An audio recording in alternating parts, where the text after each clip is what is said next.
All right. Well, good morning, and thanks to all of you for joining us.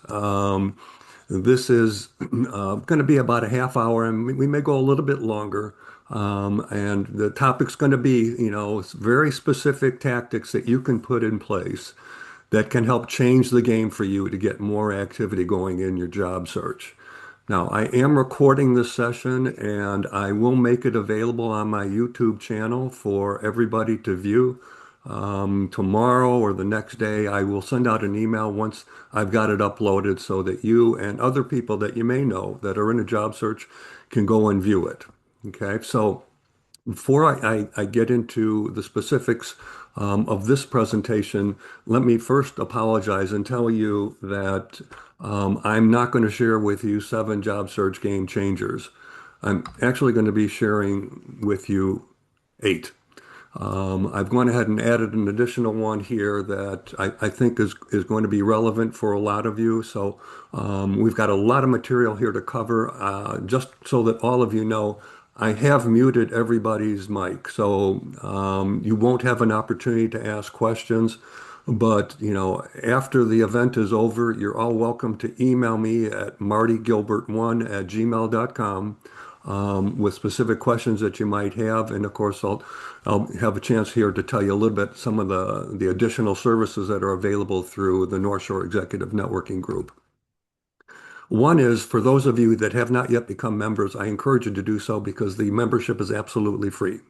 Simply go to nsenginc.com and take advantage of the free membership. And with that membership, you're going to get access to all of the members in the group. And we've got over 12,600 members today. It's the largest job search networking group in the country. You will also get with your membership access to 2 free recordings that will be sitting in your My NSGNG webpage within the website. Everybody who becomes a member gets their own webpage. So, additionally, I urge you to also join our LinkedIn group. It's a pretty active group. There are jobs that are advertised on there from time to time. It's a great place to network with other people because we don't meet in person. So the best place to network with others are to go into our LinkedIn group, have conversations with folks, identify people that you think have backgrounds or that have worked in companies that may be of interest to you. Just so you all know, of the 12,600 people in the group, over 3,000 of the members have landed jobs. I have individuals who, during the 15 years that I've been doing this, that have landed 3 and 4 jobs during that time. So we have folks that are very active in the job search, and that can be very, beneficial to you in your search from a networking standpoint. Some additional resources are that I have 20 on-demand webinar recordings on all different topics of the job search. These are all 90 minutes in length. They're very instructional. What we're covering today will be a very small snippet of the kind of things that you'll find in these recordings. They're all available for $20, and you can, go to the website and look through any of them. Anything that you do purchase is going to be delivered right into your My NSENG webpage, and you'll be able to view them right within the website. In addition to that, I've got 3 3-hour workshop recordings, including my trademark What the Hell approach to job search. Those are all discounted 50% right now. So you, again, go to the website, take a look at them. If you are interested in being notified whenever I post things on LinkedIn, and I do this 2 or 3 times a week, and everything I post is my perspectives on job search, then go to my LinkedIn profile and click on the bell here in my profile, and you'll be alerted every time I put something out on LinkedIn. Our sponsor for today is a company by the name of Microtrain. Now, Microtrain is a very significant player for job seekers because they are approved WIOA training company. WIOA stands for Workforce Innovation Opportunity Act. There are hundreds of millions of dollars that are set aside by the U.S. government every year, and this has been going on for a long time, that's set aside specifically for job seekers that are unemployed. It's a way for you to ultimately get free training at no cost to you. Microtrain happens to be one of those approved training companies. This is the website that I urge you all to go, particularly those of you that live in the state of Illinois.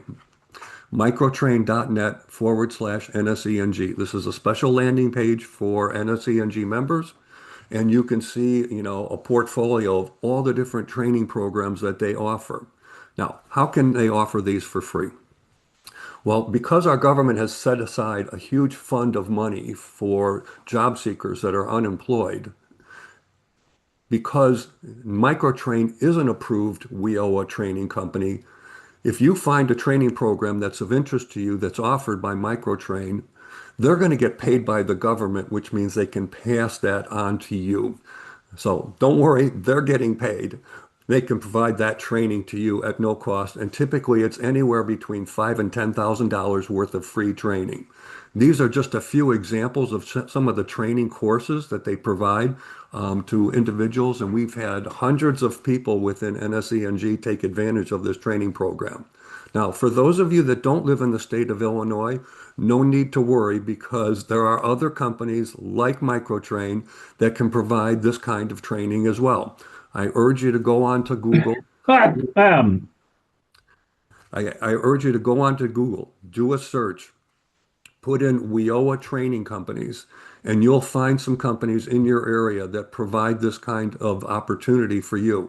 It's essentially you will be applying for a grant if and when your grant is approved by the government. And by the way, NSENG members have a very high hit rate in being approved. Then what I suggest you do is look through the company's site and see what they have that's of interest to you once you've applied. So again, WIOA training opportunities are great for anybody in the job search. So let's get into the material.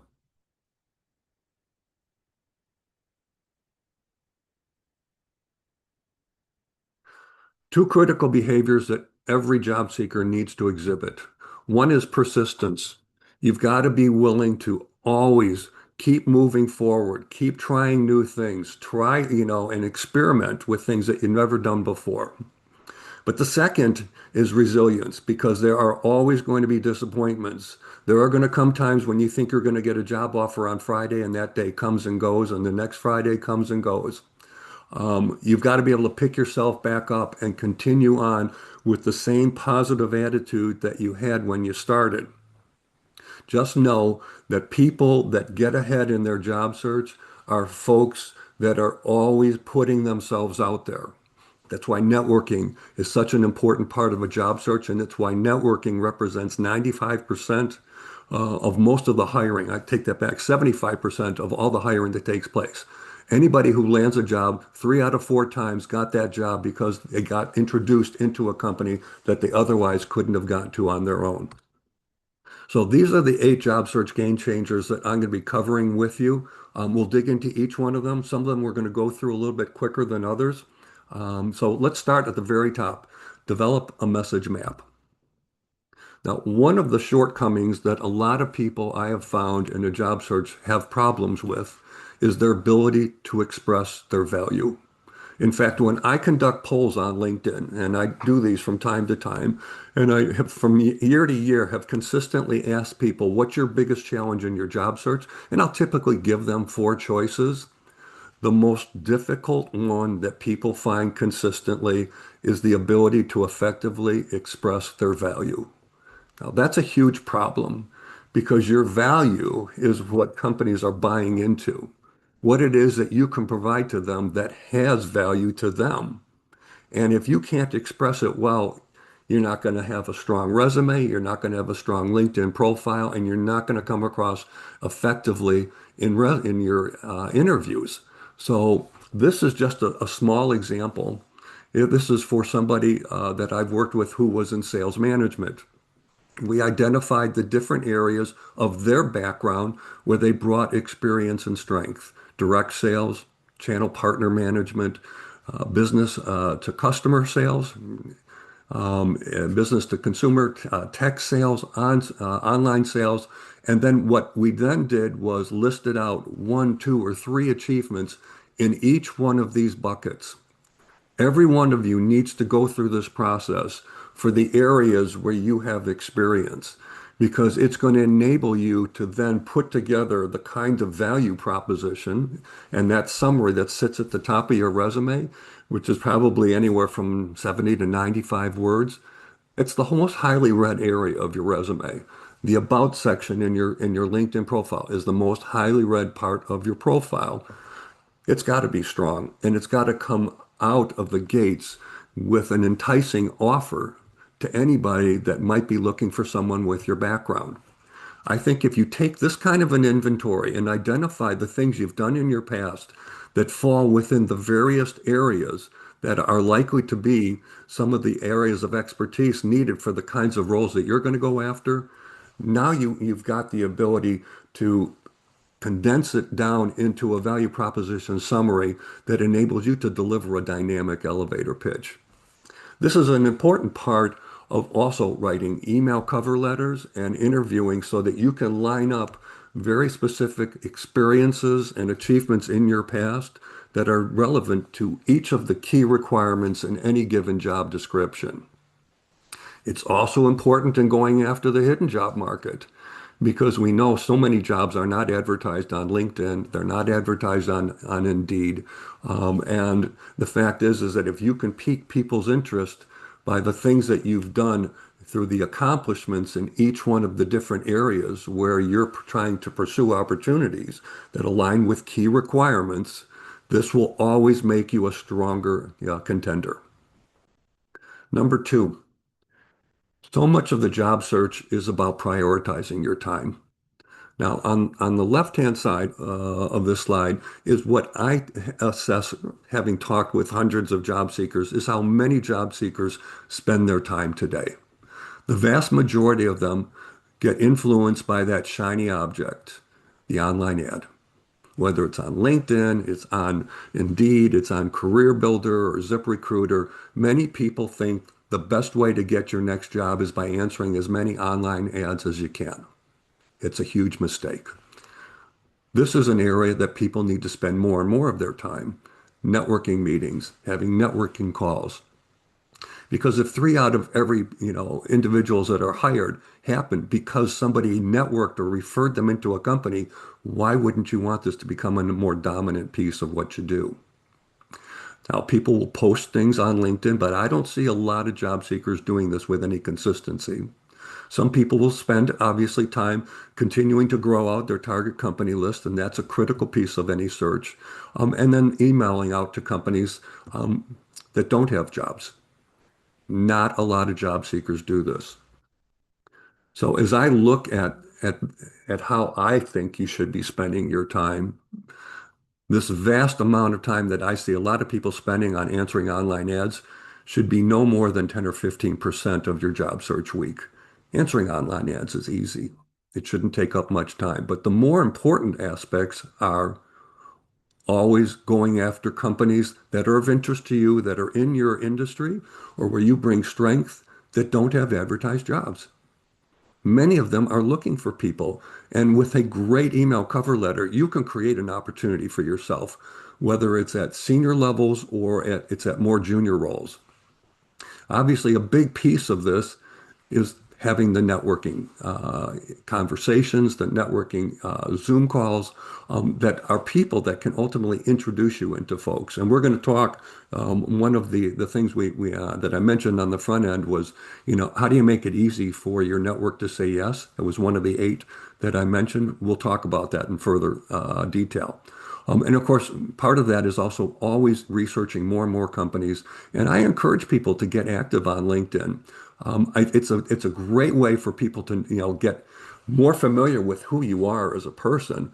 But one of the things that comes out of this is that people go back and start looking at your LinkedIn profile. And if you're not getting at least 5 views a day, then you're not active enough on the platform. So again, with regard to prioritizing your time, you need to be setting up some goals. You've got to establish what is your current baseline of target companies. And I think minimally, you got to have at least 30. Okay. And they shouldn't all be Fortune 1000 firms. Some of the best opportunities are sitting with mid-sized companies that are anywhere from 50 million to a billion in annual revenue. There's just so many more of them, and they aren't, in many cases, they aren't household names, but that should not matter to you. You want a job that's got substance, and oftentimes in mid-sized companies, you can have a much greater impact. You want to be uncovering, say, three additional target companies with probably three or four individuals in every one of those companies, at least every week. Okay. I often told people you got to get at least one a day, which would be just five new target companies every week. You want to be attending a networking meeting each week, whether it's with NSENG or through other organizations. You can even set up your own little small networking groups of other folks that are also in job search. You should be having, one-on-one networking meetings, and one a day is sufficient at least to get you started. But I think one of the greatest opportunities for a job seeker are getting into these LinkedIn groups. You can join up to 100 of them, and they are LinkedIn groups that are categorized by industry, by job function, and or geographic location. So if you're in healthcare, you could find, you know, VP and C-suite individuals in healthcare that are in the Boston area. You could find people that are in manufacturing, that are in marketing, that are in Houston. This is the audiences that you're probably trying to reach in many cases. And I think, not enough people take advantage of that. And once you've joined these groups, and like I said, you can join up to 100, start posting in them. You can start with at least one a week. It could be something that you yourself write. It could be something that's written by somebody else and you make comments on it. You could refer people to links in interesting articles from other resources, but then provide your commentary so people understand, that you're not just throwing stuff out there. You're sharing your perspective on the content that's been posted and potentially by somebody else. Now, one other aspect of LinkedIn that a lot of people aren't aware of is that everybody who has a LinkedIn profile has a social selling index score, oftentimes referred to as an SSI score. You can find out what your SSI score is by going into linkedin.com/sales/SSI. A social selling index score is comprised of four major components. The first one is establishing your professional brand. How well have you done on that? And LinkedIn is assessing you on these four criteria. The second one is how well are you finding the right people based on the audience you're trying to reach? How well are you doing at engaging people with insights? And this is where posting on LinkedIn and commenting on LinkedIn make a big difference. Then fourth one is, are you building relationships with the right people? Now, this happens to be my SSI score. My score is 71. You can see certain areas where I'm stronger than other areas. My SSI score of 71 places me in the top 1% of all the people on LinkedIn. Now, what is also interesting is that it provides me with comparisons. People in my industry on average have an SSI score of 36. So people that are in job search coaching and other areas of career development, particularly, are at about a score of 36.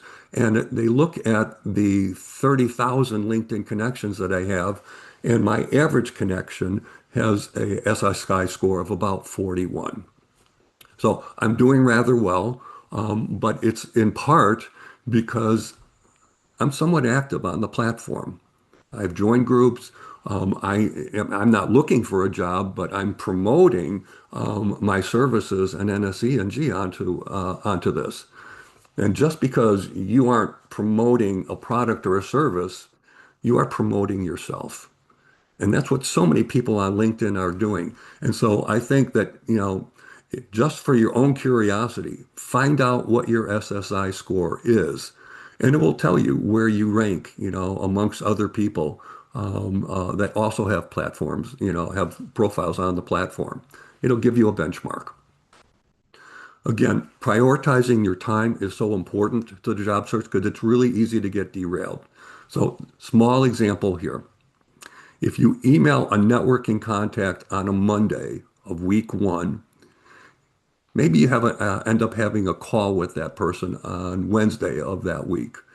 That person then in your network might then send out an email and have them copy you on that email to a target individual who's in a company that's of interest to you, whether that company has a job or not. Right? Maybe the following week on Monday, you email the target person because you haven't gotten any response from them. Well, you can take that email that was provided by your contact and put your own note on top of it. And maybe that ends up in a conversation, later in week two. Now, there are easy ways to compress this. This is sort of a worst case scenario. And not everybody, of course, follows through in the way you'd like them to. It's one of the reasons why you want to ask your networking contact to always copy you on the note. But if you do this, just a couple of these every day, you're going to start to build up a backlog of these from day to day with tremendous follow-through opportunities. Now, one of the things that I think is really important that a lot of job seekers don't have a sense for is how well are you doing in your job search? Yeah, I know you all want to get another job, but there are indicators along the way that can help you gauge whether or not you're getting the right things done according to some objectives or goals that you might set up. And there's ways to track this. You can essentially develop your own dashboard. So I suggest that you create maybe three, maybe four different metrics that you want to measure from week to week, right? So maybe it's the number of profile views. Okay, so one a day, 35 a week. Maybe the number of one-on-one networking meetings that you have, whether they're over the phone, in person, on Zoom, and maybe two a day. That'll get you 10 a week. The number of target companies you have, and how do I get that to never be below 20 or 30, whatever you decide is the goal. The number of different companies that you email to, the number of networking emails that you send out, the number of job leads that you get from your network, and the number of interviews that you have on a given week. And I think that minimally you got to be having at least one interview a week. Now, you might have an interview on 3 consecutive weeks, all with the same company, but with different people. That's fine too, because that's a sign that you're digging deeper into the company. And then what you want to do is now that you've established your goals, and you can change those goals from time to time, start to track how you've performed each week relative to the goal that you set up. And then highlight those areas where you meet or exceed that given goal that you established for the week. This will be an indication for you as to whether or not you're spending your time on the right stuff. And these are the kinds of metrics that I found, and that a lot of people that I've coached have found are things that help them be able to demonstrate that they're making progress. Because being able to do some of these things well are definitely things that help you get more traction and ultimately more interviews. The other thing is that you got to track your performance. Now, this is where we get into developing a target company.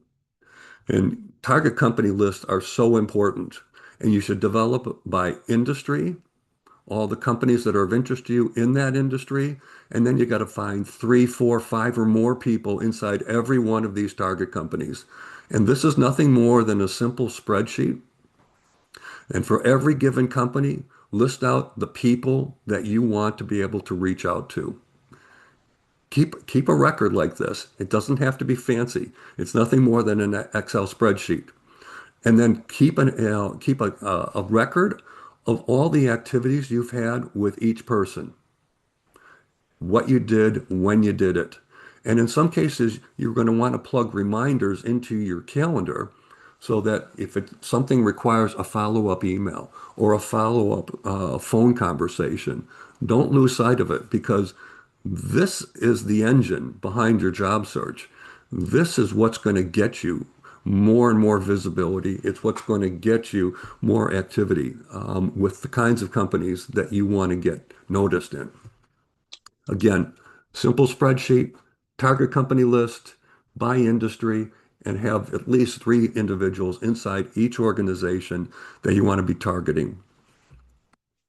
Number four, You got to make it easier for your network to say yes. And I hear from a lot of people who they tell me that they've had, 20 networking calls over the last week. And the first thing I always ask people is tell me how these conversations ended. And in far too many situations, what I hear from these individuals who are in job search is the people I've talked with all now understand my background. They know what I'm looking for. And they've told me if they come across any job that they think would be of interest to me, they're going to send it my way. And I say that's really unfortunate because that's not the way you want a networking conversation to end.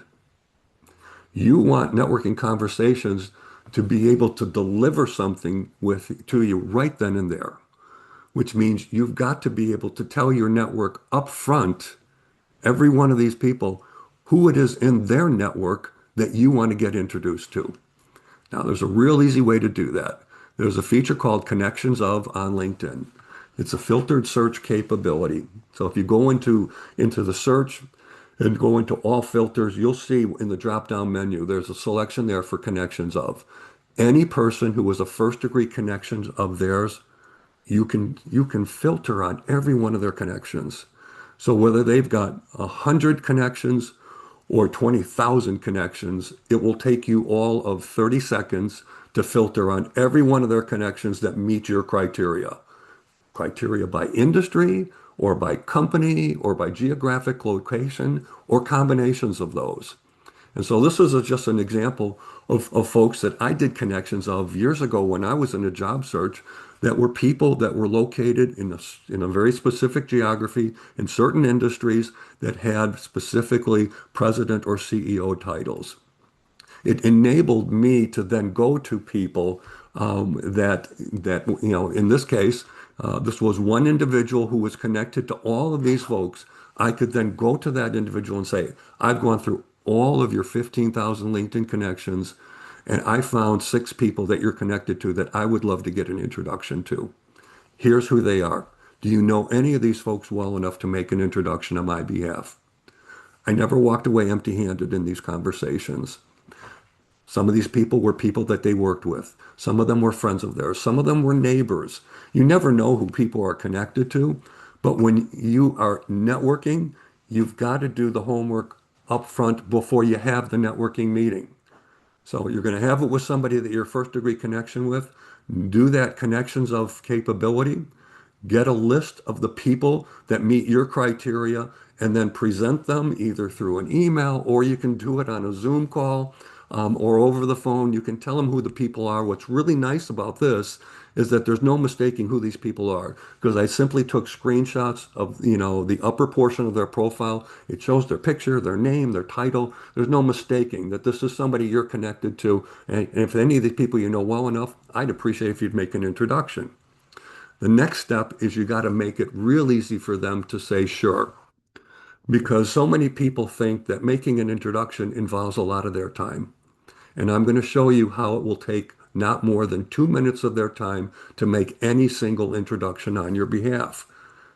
This is the key. You got to do the homework up front, which is this, but then you got to provide them with the vehicle so that all they have to do is write one sentence.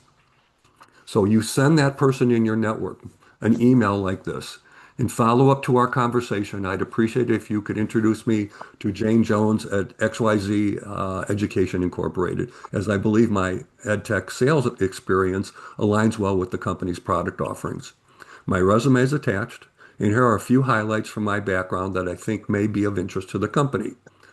This is where your message map can help you because you're going to pick some specific areas that you think are relevant to the company. Give them a very short explanation of your strength and experience in that area, and you sign it off. Your help is much appreciated. Now, that person in your network who's a first degree connection to you, who also in this case is a connection to Jane Jones, who you're trying to reach, they can simply take your email and put a one sentence on top of it to Jane. Hey, Jane, I'd like to introduce you to Marty Gilbert, who's looking for an EdTech sales role. Below is an email from him that I think you would find interesting. And ask your networking contact to copy you on that email. This way, you'll know exactly what was said and when it was sent. Because if you don't hear from Jane Jones, for example, in this case, within 3 days, then you can take that email that was sent to her by your first degree connection and now put your own note on top of it saying, "I was just wondering, Jane, I'm following up on the note that you got, from so and so, and I was wondering if you might have 5 minutes for a quick conversation because I'm very interested in the firm." This is where your network now brings value to you. And it's no longer a situation of having a networking meeting, you walk away with nothing to show for it, but just a lot of hope. Hope's not a strategy when it comes to job search, but when you enable your network to put their connectivity to work for you and don't ask them to spend much more than 1 or 2 minutes to write one sentence on your behalf, this is where you get a lot more results. Number 5, sending out cold emails to companies where you don't have any networking connections is a good thing. I can tell you, I've gotten a lot of jobs this way myself, cold calling into emails. And what you don't want to do is send these through InMail on LinkedIn. There's just too much stereotyping around people who send emails that they're either looking to sell something or they're looking for a job. What I would prefer you do is send cold emails into people in companies where you don't have any networking connectivity, but send it to their work email address. Here's two great websites, and there's many more that will give you the email addresses of people's work email address.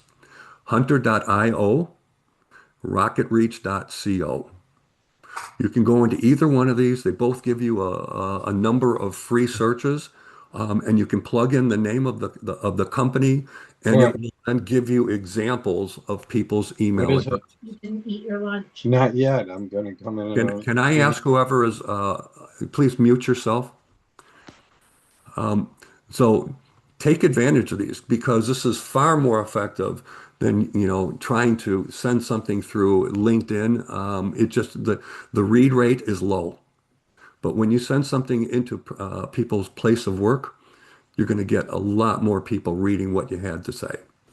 So again, hunter.io, rocketreach.co, you can get people's email address examples, and then now you've got essentially the format for most of the people inside that firm. Number 6, when you get invited for interviews, wouldn't it be great if you could get a personality assessment of each person that you're going to interview with before you have that interview? Well, this is what this website can deliver for you. It's called crystalknows.com.